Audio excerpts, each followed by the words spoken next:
Now, some people will remember when General Gowon left Nigeria with half the central bank, so it is said, and moved to London. So guys, you could imagine UK are now being concerned about the masses of Nigeria rather than the leaders of Nigerians. Watch this video. To stop those who are profiting from the wealth of that great nation and hiding it here. Now, some people will remember when General Gowon left Nigeria with half the central bank, so it is said, and moved to London. We know that today, even now, in this great city of ours, there are, sadly, some people who have taken from the Nigerian people and hidden their ill-gotten gains here. We know that our banks, sadly, have been used for that profit and for that illegal transfer of assets. And that means that the UK is in an almost unique position in being able to actually do something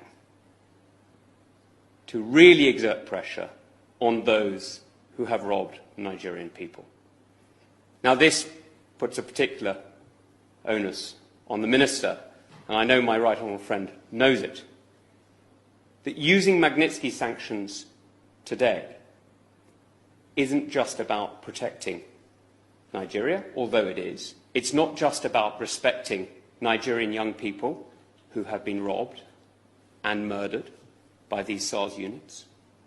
It's actually about protecting the United Kingdom, because what happens in Nigeria matters fundamentally to us here. This is the third country of the Commonwealth. This is a country of 200 million people.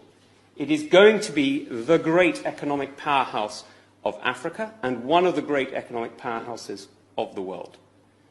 This is a country whose wealth, not just in the oil off the river state, but in the imagination and creativity of its people, is witnessed every day in Nollywood, and perhaps more my style, at the great University of Jos.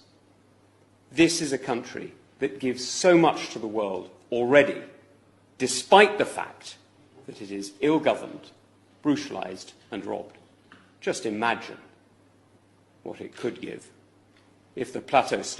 You heard this, that they say that Nigeria has a lot to give to the world, just that they are ill-governed. UK is speaking on behalf of Nigerians, whereas our leaders are busy stealing our money and taking it over to the foreign country. And yet, we say that the foreigners are the problem of our country. That because they colonized us, that is the problem. The problem is not even them. That the video I will still play for you guys, where they say that that the foreigners are not the ones that are taking our mineral resources. That is our leader that are selling it to them. Like they will steal it and then sell it to them. So that means most of our resources are not being stolen. They are being sold by our leaders in Africa. And he also made a statement that our minerals resources are still in Africa. But the issue is that the people that are leading us are not making good use of it. They are rather selling them, and then once the money comes, they don't even use it for the betterment of Africa or Nigeria. They use it for their own private issues. That's why you can see a leader in a preacher in Nigeria is earning millions of naira monthly, weekly. Allowances are very, very big. And yes, the government doesn't want to increase the salary of workers to 50,000 to 250,000 naira. They are saying they want to leave it at 60,000 naira, whereas a bag of rice is almost 100,000 naira. Tell me if these leaders are even conscious of the people they are leading, or they are all bent on suffering the masses and benefiting themselves. Because we all know the kind of cars these senators are riding. You know the kind of cars this government owns. You see someone come with convoy of around 15 SUVs. Do you know how much is SUV? These are the money they steal from our mineral resources. So we heard it from UK. Imagine this is very shameful to our government that UK is coming out to speak on behalf of the citizens. Whereas we have the senators that are meant to do that. But no, they are bent on eating the money. Then I ask, what's the essence of having houses that you can't live in? You must live in one. You are not two, you are one. So even if you have 10 houses, you will still live at one at the same time. You cannot stay in two houses at the same time. You must stay at one. Then what are the essence of doing that? What are the essence of the SUVs where you can drive only one car at a time? These are the things that calls for the attention of the government. They need to sanction, and I think only way this can happen is if our youths wakes up and take action. Because if we leave this government, they will keep on stealing and making use of our money in their own personal interest. This UK coming out to speak on behalf of our Nigerians sent a message. You heard him. He said that we are much, which means that we can provide more.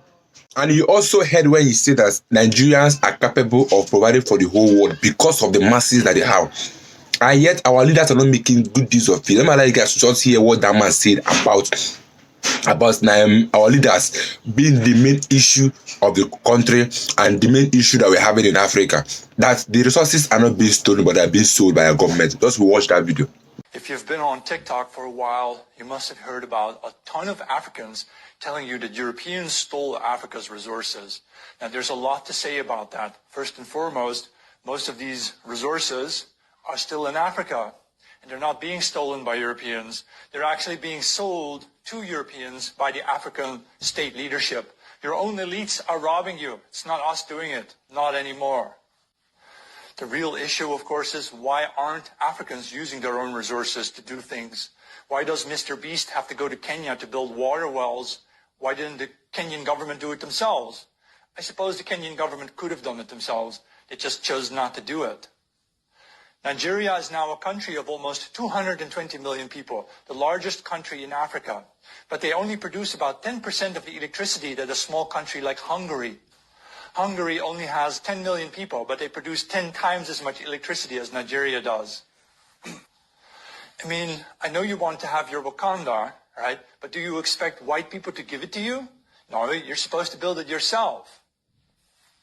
Having said all this, it is of course obvious that we Europeans in the north need to prepare for a possible, potential African rise in terms of technology and therefore also in terms of military capacity. And that means we in Europe need to already start looking ahead and thinking ahead about how we are going to win the war against Africa, because there will be a future war between Europe and Africa. It's not as if the country leaders don't know what they're doing. They all know what they're doing.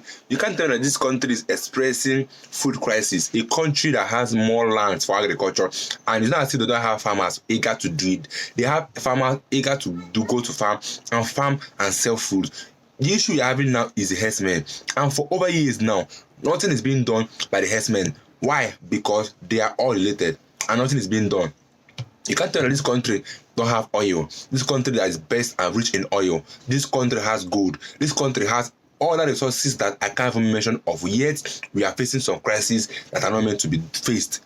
This is the issue of leaders. If you have good leaders on seat, this won't be happening, and they should wake up and do something, because the things that will come and hit them, that is coming, because what I'm seeing now is if the youth wakes up, this might result to a revolution which they won't bear the heat. So I think they should wake up, do the needful, serve the people you are meant to serve, because being a leader is a position of service. You serve the people you are leading. Let me know, guys, all your views in the comment section.